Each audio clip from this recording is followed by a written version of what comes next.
Good day, everybody. Welcome to the Bible in a Year 2021. We are on day 241 and we're reading Romans chapters 1 through 3. And as we go through Romans, we're going to be challenged a great deal. Romans is actually fantastic in what it reveals to us and how it impacts our where we are in our understanding of relationship and everything that the Lord has done for us. And there are some challenging passages in here, and some of which may get misinterpreted.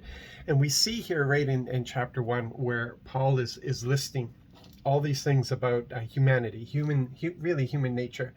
Um, and he's talking about in the past, he's talking, so that we get this thing that this is humanity. This is what we've always been like. We're very self-centered, focused on our selfish desires, selfish ambition and such. And he changes it. He was saying they were filled, they were wicked, blah blah blah, and then we see the language change so that he's saying they are full of jealousy, murder, fighting, deception, and malice. They are gossips. They slander people and they hate God. They are rude and proud, and he goes on. The end of the chapter, and understand in the original there are no chapters.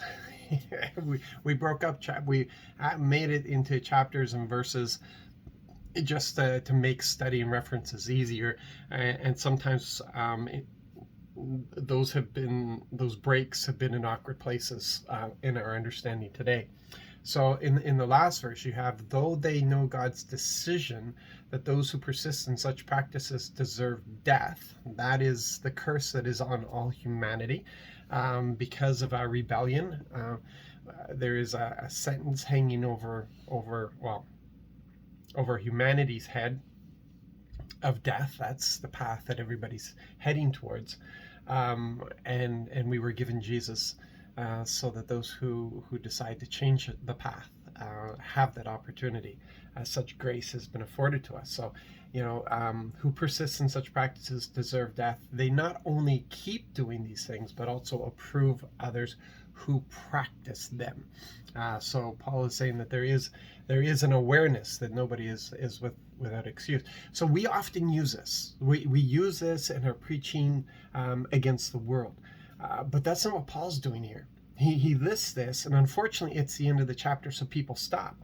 But when we turn the page to the next chapter, he says, so, because of this, that's what the so means. You have to take that into consideration, everything that was just said. So because this is the condition of humanity, so every single one of you who judge, this is what the passage is about.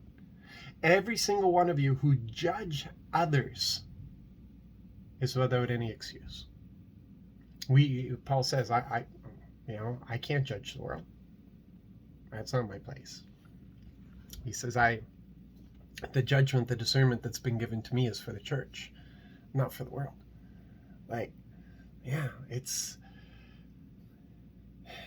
he's saying when you come down hard on the world, when you judge the world, the only thing we're supposed to be offering the world is Jesus Christ. And he says when you judge it, you're without any excuse. Why? Because without Jesus, that's who we are. That's the humanity. We've done nothing. We've done nothing to save ourselves. It's all the grace of the Lord Jesus Christ. We've done nothing for our salvation. We did not earn this salvation at all. We were saved from what the rest of humanity is facing. So we have no right to look at them as if we are any better than them, because it's only by the blood of Christ that we are where we are. So we can't afford to look down at them. We are supposed to be lifting up Christ to them. Oh, I wish I had time to go into all of this because it's just so important. He says, so every single one of you who judge others is without any excuse. You condemn yourself when you judge another person, because the one who is judging is doing the same things.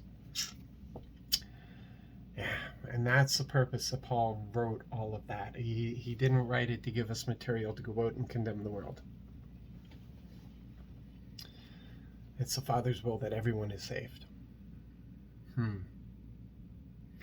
leave it there. You check it out for yourself. Read it for yourself. See what the Spirit has to say to you. You guys be blessed. Be encouraged. Love you all. And we'll catch up tomorrow.